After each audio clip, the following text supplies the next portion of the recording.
Segunda media hora del programa y de verdad qué suerte tengo yo porque me dan la oportunidad de poder presentar acá, en este caso, una madre y una hija que hacen un diálogo de opiniones en un texto, la hija desde la percepción psicológica, mi ciencia amada, y la madre desde la percepción jurista, desde la mirada jurista. El día de hoy estoy en compañía de dos grandes mujeres que están aportando significativamente con su trabajo. Primero, empiezo por la mamá, ¿ya? Le doy la más cordial bienvenida a María Cecilia Rocabado. Ella fue exministra, es docente universitaria, abogada en ejercicio de la profesión libre y ahora autora. Qué gusto tenerte, bienvenida. Gracias, Verónica. El gusto es para mí estar aquí. Tú has sido viceministra y también ministra, ¿no es cierto? Sí, también, esporádicamente en la función pública, pero Tú has sido asesora también en la Constituyente. También he estado de asesora en la Asamblea Constituyente y abogada en la profesión libre 26 años. Claro, o sea, tienes un vasto conocimiento un poco de esta realidad cotidiana de nuestro país, ¿no? Sí. La más cordial bienvenida. Gracias. Y tenemos a la hija, Montserrat Chumacero Rocabado. Ella es licenciada en Psicología, egresada de la Cato, Grande Cato. Además es especialista, su tesis ha sido trabajada en violencia psicológica en el noviazgo y estudio de caso. Actualmente es postulante del título a magíster. ¿Ya has terminado? Sí, estoy haciendo la tesis. La tesis, genial. Y está además como docente de la Unifrance. Bienvenida, Montserrat, gracias por estar con nosotros. Muchas gracias, Vero, es un gusto para mí estar aquí presente y además compartir esta experiencia al lado de mi mamá. Bueno, el título es desafiante, Violencia contra la mujer en Bolivia, una aproximación desde la psicología y el derecho. Un poquito voy a ir capítulo por capítulo para que ustedes me cuenten cómo lo trabajan. El primer capítulo es Psicología y Derecho, una articulación multidisciplinaria. Coméntame, por favor. Sí, en realidad sale la idea del libro primero por el trabajo de investigación de Montserrat sobre violencia en el noviazgo y la experiencia cotidiana que yo tengo en el diario vivir en los juzgados, ¿no? Casos de violencia en que no son llevados adecuadamente, la subalternidad de la psicología al derecho, incluso por parte de mis propios colegas en las discusiones académicas, como si fuera una ciencia que debería ir subalternizada, cuando en realidad debería ser un tema de investigación multidisciplinaria. O el referente para seguir todo el proceso. O el referente, como tú dices, ¿no? Sí. En realidad es una herramienta en el derecho, en la justicia, sumamente importante. Claro y más que una herramienta, viene a ser una forma de establecer la conducta y de resolver los conflictos y los problemas. Pero claro que sí. Bueno, a partir de ahí arranca entonces. Sí. Me tocaría preguntar, ¿cómo ha sido esa tesis? ¿Cómo es ese estudio de caso que tú haces de violencia? Un poquito dame antecedentes. Cuando yo salgo de pregrado de la universidad... Ajá, ¿te egresas? Empiezo antes de egresar. Antes todavía. Me interesaba mucho trabajar en la parte clínica. Ya. Y dentro de la parte clínica... me ha interesado bastante el tema de lo que es violencia y realmente uno de mis catedráticos decía la tesis te marca y te traza un camino. Cierto. Entonces de cierta manera a partir de la investigación del estudio de caso que he podido realizar de manera sistémica tutoreada por la doctora Marcela Los Santos he podido adentrarme más a lo que es la violencia, tanto en mi carrera profesional como en la referencia al caso? ¿Era una pareja, era una muchacha que estaba siendo víctima de violencia? Cuéntamelo así de la manera más para que la gente lo entienda claramente. En la tesis de pregrado ha comenzado, eres un estudio de caso, presentado, he tenido la autorización de esta persona a quien le debo la investigación y que se lo agradezco siempre. Una mujer bastante valiente que me ha invitado a poder trabajar en su caso de una manera víctima sistémica. de violencia. Ella era una víctima de violencia en el noviazgo. ¿En el noviazgo? En el noviazgo, porque está centrado directamente a la violencia psicológica ejercida en el noviazgo. ¿Cuántos años de enamorada? los datos son 2 años, si no me equivoco. 2 años ya era violentada. 2 años. Sin embargo, la violencia ha empezado desde el primer mes, ¿no? Porque la violencia se va ejerciendo, o sea, se va instalando en la relación de violenta, en una relación de pareja. Y tiene mucho que ver, y en ese estudio de la tesis he podido encontrar la riqueza que existe al momento de perpetuar la violencia por parte de la familia. Entonces, o sea, la familia de él o de ella. De ella. De ella. La familia que acepta, apoya, lo que pasa es que tolera. Justamente en el libro hay una parte dentro del capítulo 2 donde hablamos de mitos sobre la violencia masculina. Sí, ya.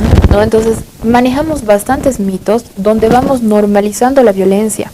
Y esa normalización de la violencia se la va transmitiendo hereditariamente de generación en generación en generación. Por eso hablamos de un análisis sistémico, porque analizamos el sistema de la familia. Así es. Y cómo este sistema va transmitiendo la herencia familiar, la carga familiar de una generación a la siguiente generación. Exactamente. Qué interesante. Ahí en este primer capítulo, ¿dónde pones tú tu dosis de jurista? Bueno, primero el ir descubriendo en ese diálogo con Montserrat, ese trabajo muy rico que me ha ayudado mucho a crecer personalmente. Sí, qué bueno. El ir descubriendo que esos mitos, esos estereotipos que uno tiene en la cotidianeidad, que parecen normales, no habían sido normales. Y que hasta estarán pues hasta en ley, ¿no ve? Como si fuese... Y prácticamente se trasuntan a las leyes y a los operadores de justicia. Uy, por Dios. ¿No? El hecho, por ejemplo, de decir... sufre violencia psicológica y hay unos... la mujer que constantemente tiene que sufrir que el hombre que aparentemente lo ven natural socialmente, que le ponga, voy a hablar así crasamente, varios cuernos. No, varios cuernos. Así necesito que hablen, sí, es tan macho, pero esa ¿no? mujer va sufriendo, pero él es hombre, ¿no? Entonces, he visto casos en la profesión libre de mujeres con evaluaciones psicológicas de alta violencia precisamente por las constantes infidelidades, por ejemplo. Pero también operadores de justicia como fiscales, jueces, que han manifestado, aún siendo mujeres, pero eso es normal, pero por eso se está haciendo tanto problema. Entonces, esos estereotipos, hombre, ¿no? así es, y esos mitos de los que habla Montserrat en la investigación, bueno, se trasuntan en el ámbito de la justicia y eso hemos querido plasmar en este libro. Y a partir de lo que vemos también como docente, yo soy docente 26 años en la UMSA, en la Facultad de Derecho, ven la violencia a veces sistemática en los alumnos, entre alumnos, en una relación de noviazgo que también no la tomamos en cuenta, pareciera que fueran estándares normales, no importa, ¿no? No importa, pero no es normal, ¿no es cierto? Son conductas que tenemos que ir tomando conciencia de la necesidad de cambiar. Total. Y esta es pues la generación que nos está haciendo romper todos esos paradigmas. Bendito sea Dios que las hemos criado diferente y que ellas nos rompen esas creencias. Dime otros de estos mitos que nosotras a veces nuestras abuelas nos han criado con eso. Yo voy haciendo el diálogo. Empezamos a romper desde la palabra y la existencia de lo normal y lo anormal. Claro. No existe. No existe nada que sea normal ni que sea anormal. Correcto. Va a depender de la cultura de pareja que tú vas construyendo con la otra persona, de la relación que estás construyendo. Sin embargo, voy a recapitular un poquito atrás en la relación de poder. Al principio, Vera, tú le preguntabas a mi mamá que le decías cómo han hecho esta relación del derecho y la psicología.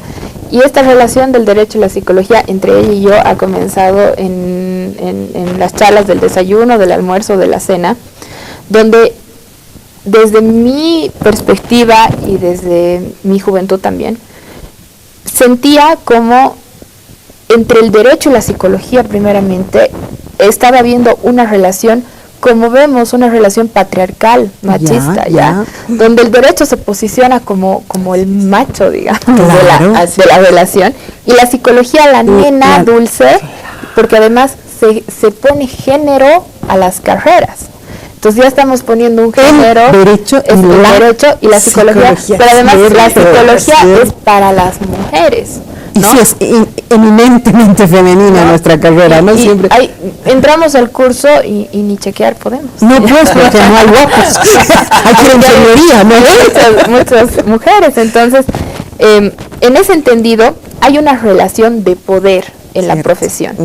Esta relación de poder, la misma relación de poder que yo la he sentido desde mi experiencia laboral también, cuando he trabajado en las defensorías como psicóloga terapeuta, y he visto cómo el derecho se posesiona y se antepone ante la salud mental y la estabilidad emocional y psicológica de un niño, de una niña, de un adolescente, de una mujer, de un hombre o de un adulto mayor, se posiciona. Dejamos a un lado al ser humano y anteponemos la ley, la norma, la justicia entre comillas, además. Entonces, en ese relacionamiento del derecho y la psicología, y en esa relación machista que he sentido que hay en las profesiones, ahí hemos empezado a ir desglosando lo que es el siguiente capítulo, ¿no? Que es el hombre, mujer, violencia, poder. Ok, ya, ahí yo me paso con tu mami para que no le hagamos un monólogo aquí, ¿no es cierto? Entonces ya, entramos a ese, pero cuánta realidad de lo que ella dice, ¿no? Cuánta. Así es. Es verdad, es el derecho, pero además serio, correcto, adecuado y muy masculino. Y la psicología, pobrecitas, de las locas, ¿no es cierto? Es increíble lo que hemos hecho como sociedad y esas construcciones tan patológicas. Ahora sí, vamos entonces al siguiente capítulo donde se empieza a trabajar, ¿me dices? ¿Qué es? Hombre, mujer, violencia, poder. O hombre, mujer, violencia, poder. Explícame un poquito. En realidad, en este capítulo entramos a las posiciones teóricas de lo que implica las visiones de las relaciones hombre-mujer. Pero en definitiva, ¿qué son? Estamos en un marco de relaciones de poder, de un poder desigual. Y eso se trasunta al ámbito de la familia, al ámbito de la pareja. Estamos hablando de violencia en el noviazgo al ámbito de la pareja, normal. Entonces, hay relaciones de poder desigual, fruto también de una sociedad capitalista típicamente patriarcal, vertical. Relaciones de poder que, como yo siempre digo, desde la relación cotidiana, hombre, mujer, pareja, hasta relaciones de poder, hablando del Estado, claro que ¿no? Sí. La verticalidad, esa visión que en realidad en el libro hacemos un llamado a la reflexión, a la deconstrucción de esas visiones. Qué importante, de verdad. Hacen una referencia a las familias, concepto de familias, el sistema familiar. ¿De qué estás hablando acá? Justamente de estas herencias que se van promoviendo de manera sistemática, ¿no? Existe una diferencia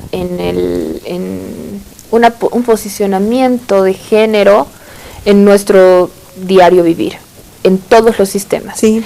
Y cuando un niño nace, la mayoría de los niños nace en un sistema de una familia, y es la primera estructura que va a ir colocando tus cimientos, ¿no? Y en esos cimientos te va heredando y te va dejando ciertas cosas que para la familia es normal y además es correcto, es bueno, ¿no? Una cosa que es correcta y buena, ¿no? Que las mujeres tenemos que aprender a cocinar, o que la mujer tiene que servir, o el hombre come más, ¿no? Exacto. El hombre come más, entonces se le sirve más al hombre que a la mujer. Estos conceptos de familia, si bien no son directamente a la parte de violencia, nos van a ir haciendo una diferenciación en el relacionamiento, claro que sí, y una diferencia en el poder, ¿no? Claro, en la relación de poder.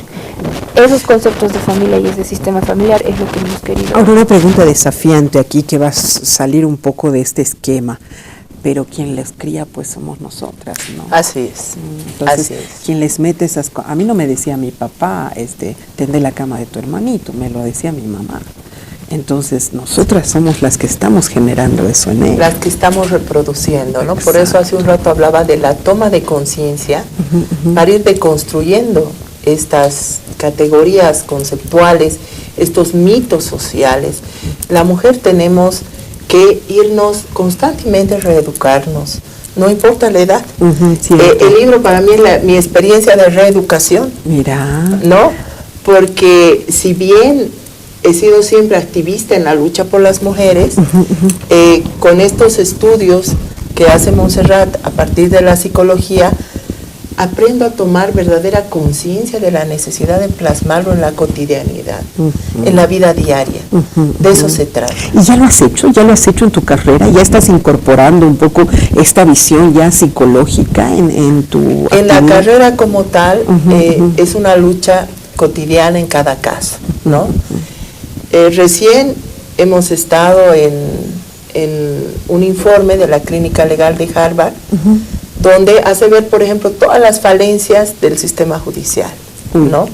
Y está presente esta visión, incluso en la forma en cómo se dan los recursos para la lucha contra la violencia contra la mujer. ¿Y cómo se da? Reducida. Claro, ¿no? Mezquina. Claro que sí. En el informe de auditoría, ¿qué es lo primero que salta? Que un médico forense no tiene ni sopos, ni guantes, falencias mínimas. Básicas, ¿no? ¿Y qué vemos en los casos?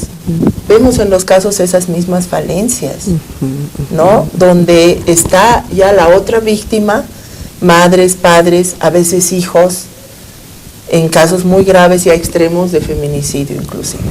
Es una lucha cotidiana. Muy triste. Bueno, aquí también hacen un abordaje en particular sobre lo que es Bolivia, datos de una situación grave y distintas formas de violencia que los reflejas. Hablando ya exclusivamente de nuestro país, aunque muchas de estas prácticas se replican en el mundo. Cuéntame un poquito de eso, porque veo que acá inclusive tienen algunas estadísticas. Sí, los datos son bastante alarmantes de violencia contra la mujer. Sin embargo, no tenemos si bien hay un sistema a nivel nacional de conteo de los casos de violencia contra la mujer, es importante recalcar que no todos los casos asisten de violencia sí, claro. a las denuncias, y solo tenemos contabilizados los casos de denuncia que están presentes dentro de lo que son SLIMs, dentro de lo que son fiscalías, etcétera. Aquí veo un cuadro, dice Bolivia, casos de violencia física y sexual atendidos en establecimientos de salud, en la página 72. Sí. Y ahí tienes el año 2000, 2010, 2011, 2013 y se disparan los casos. Sí. ¿Por qué? ¿Fue cuando se aprobó la ley? Sí, hay avances en el plano legislativo, ¿no? A partir de la Constitución tenemos, sí, la transversalidad de los derechos de la mujer. Esta es una constitución muy importante, nuestra constitución aprobada en el 2009, sí. En ese sentido. Muy y también avanzada. Coadyuva la norma a una toma de conciencia en estos temas. A partir de la vigencia de la ley 348 y además de alguna manera la propaganda, los niveles de educación, medios de comunicación, etcétera, que ya se da a conocer, las mujeres se animan a denunciar más. Por eso ese es un punto, ¿no? Muy positivo, ¿no? Ese es un punto muy alto. Pues que la gente tenía una confusión, porque lo que decían, y yo me acuerdo que me han invitado a un par de exposiciones en la UMSA, y ellos decían, no puede ser que habiendo ley se haya incrementado. Yo tenía otra lectura y decía, no, es que desde que hay ley denuncian más, y esto estaría corroborando esa mi hipótesis. Sí, la ley tiene sus deficiencias, pero también tiene sus virtudes, ¿no? Tiene 3 parámetros que hacemos notar en el libro. El parámetro de la prevención, que implica precisamente los sistemas masivos de educación. Claro. Uno de los parámetros importantes. El segundo es la protección a la víctima, las casas de acogida, etcétera, que ya se van dando cada vez un poco más con la ayuda también de organizaciones no gubernamentales y la parte de la persecución penal. Entonces sí, hay un ánimo de atreverse a denunciar más. Ya denuncia la gente, porque también media ahí, en esto de los mitos que nos hablaba Montserrat, el tema social. Está denunciando el estereotipo de mala mujer. Claro que sí. Que eso hay que superarlo. O si no, lo está denunciando, pero nada va a suceder. O sea, nada va a cambiar. Y la mujer ya prefería ni siquiera hacerlo. En cambio, ahora saben que aunque sea lo van a tener detenido unas cuantas horas. En algunos casos. En algunos casos. En el nada va a pasar, estamos luchando contra eso. Y ahí es importante también la reflexión para las autoridades.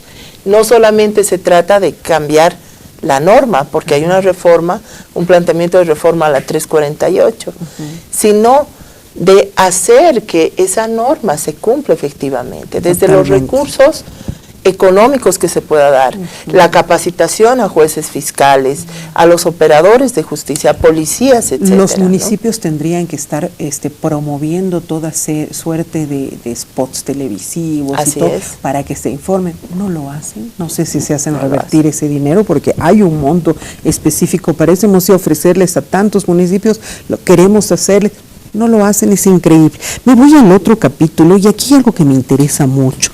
A mí me parece particularmente interesante la sistémica porque sí aborda al ser humano dentro de ese sistema, porque no somos solitos, somos producto de lo que nos han enseñado nuestros papás, nuestras mamás, de lo que hemos visto de la abuela, del abuelo. Ahora, cuando tú haces este enfoque sistémico de la violencia en el noviazgo, ¿qué ves particularmente? ¿Ves que las abuelas lo aceptan, que el papá se queda callado? ¿Qué ves en esto? Justamente viene desde arriba, ¿no? Nosotros tenemos dos sistemas grandes en lo que es en nuestra formación como personas.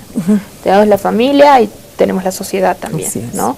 Entonces, dentro de lo que es la sociedad como tal, nos están diciendo y con una visión de género, donde Lagarde te dice, ¿no? En el momento en que haya violencia, la violencia es el resultado del miedo al hombre ay, casi me caí.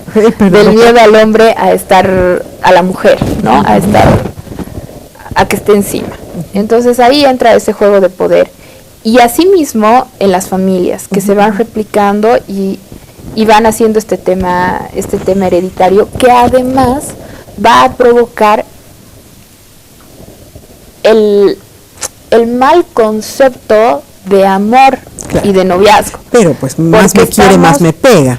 No, y además tu marido tienes que aguantar. Tu marido tienes que aguantar porque te ama, está ahí. Y además, ¿no? El tema romántico, ¿no? Se piensa y se cree que el amor es el romanticismo y que el amor todo lo puede. Y no, cuando es así. Enfermo de celos, ahí es que te ama. El amor. No, y el otro te está torturando. Y además, si te cela, pero es que te está mostrando que te quiere. Correcto. Entonces, el amor no es eso. La normalización del romanticismo hace que uno se enganche y se envuelva en una relación violenta. Y en una relación de que lo permita y de creer, o sea, aumentar una ilusión de que el amor todo lo puede y en algún momento esto va a cambiar y va a parar. Y no es así. Definitivamente. Me voy a otra que dice acá, persecución penal, atención de mujeres en situación de violencia y persecución penal. ¿Así funciona? ¿Hay una persecución penal? En realidad, le hemos llamado persecución penal por las 3 P's que decimos, ¿no? La prevención, la protección y la persecución penal. ¿Qué implica la persecución penal? La denuncia ya en estrados de la Fiscalía y estrados judiciales. Claro. Eso implica, ¿no? Y es ahí donde las estadísticas nos están dando, primero, que en Bolivia somos el segundo país que tiene los índices más violentos. Dios. Segundo, los altos índices de impunidad en este tema. Ya hacía mención a la falta de recursos, falta de capacitación de los operadores de justicia, una falta de visión en el tema justicia de encarar esta problemática en su integralidad. Y ahí viene el tema de la psicología, Verónica, claro, ¿no? que sí. Y cómo lo hemos ido enmarcando el trabajo con ese juego de poder entre áreas, entre disciplinas. El subalternizar, el manipular inclusive los peritajes psicológicos, las evaluaciones, y la falta todavía en la toma de conciencia de los juzgadores, de los fiscales, de otorgar la primera medida importante, la terapia psicológica. Totalmente. Medida imprescindible, pero que claro todavía que no sí. La consideramos imprescindible. Es increíble, ¿no? Creemos que primero hay que privarle de castigarlo, libertad, meterlo preso y que nunca se cure. Antes de las terapias psicológicas, porque estamos hablando a veces de agresores padres, estamos hablando de agresores hijos, etcétera. La necesidad de acompañar con las terapias psicológicas. Y la verdad es que yo te digo, en todo este tiempo que he estado trabajando estos temas acá, me he dado cuenta que la violencia viene nomás pues de la casa. Un hombre agresivo, un hombre violento, ha sido probablemente muchas veces criado por un hombre o por una mujer agresiva. Una mujer que lo ha ido insultando a su hijo cotidianamente, está criando un hijo que de adulto le va a insultar a su mujer, porque esa es la forma que él ha aprendido en relacionarse con el otro. Así como cuando lo criamos gentil, atento, y eres gentil y atento con esa criatura, él va a ser también un adulto. ¿Cuáles son tus sugerencias finales, Montserrat? Antes, para acotar a lo que has dicho, también no es que solamente cuando recibe ese tipo de violencia es que va a ser violento. Probablemente lo entiende con el concepto de que quien te quiere te trata así. Pero es tu mamá, pues, no es cierto, claro. Entonces, esa percepción se va alterando, la percepción de quien te quiere. Y por otro lado, quiero aprovechar tu programa para además hacer un llamado. La ley CIDIS habla de una violencia sistemática, ya. Por favor, no esperemos la sistematización, porque muchas veces cuando empezamos a buscar la sistematización de 3, 4 hechos y demás, es donde podemos estar en riesgo y terminar muertas. Claro. O sea que a la primera ya deberíamos... Un hecho de violencia psicológica continua, que te cele constantemente, que vaya, se te pare a la puerta de tu casa, que te amenace, o de tu oficina, de trabajo, qué sé yo, que te empiece a amenazar. Que te llame 500 veces. Es ya un estar alertos para poder no entrar a esa sistematización, sino poder pararla. Claro que sí. Porque, y ahí voy a entrar con las sugerencias. La violencia, cuando hay violencia en la relación, está muy ligada a la pasión. Entonces, puede ser que esa relación empiece a ser pues como adictiva, te agarra. Claro que Entonces, la sugerencia es, no veamos este tema como algo lejano, como algo que está fuera de nuestra realidad, de nuestro entorno y de nosotros, porque creemos, a mí nunca me va a pasar, y no es así. En la medida en que nosotros nos concientizamos y decimos, si yo no trabajo en mi ser, hoy fue Juan, mañana puede ser Pedro, y pasado... Claro que sí. Y se te repiten esas situaciones. Y se repite y puede ser peor. Me tengo que ir, de todas maneras, esto ha sido fascinante. Primero, tener una madre y una hija trabajando en el tema me parece genial, ¿no? Es como decir, oye, qué buen trabajo has hecho, ¿no es cierto? Una hija brillante que está aportando a esto, y una madre que ha aportado inclusive a nuestro país. Creo que... vuelvo a tener fe en nuestro género, y estoy segura de que hay mucho más todavía. Te agradezco muchísimo por haber estado con nosotros, María Cecilia. Ha sido un gusto tenerte en el programa. Al contrario, gracias a ti, Verónica, y felicitarte por este tipo de programas. Espero tenerte también en los sectores judiciales que nosotros trabajamos. Muchísimo gusto. Igual a ella en el área psicológica, que los días viernes, igual, haberte conocido, un placer. Qué lindo trabajo has hecho. Felicidades, y espero tenerte los días viernes. Gracias, Vero. Un placer, y con todo mi amor por un gusto, Montserrat, de verdad. Gracias. Qué interesante, gran material. Este material está a la venta. Y mira, me pregunto, qué barbaridad, ¿dónde está a la venta? Está a la venta en los kioscos. Ya. En alguna Yachayhuasi también. ¿Cuánto cuesta? También.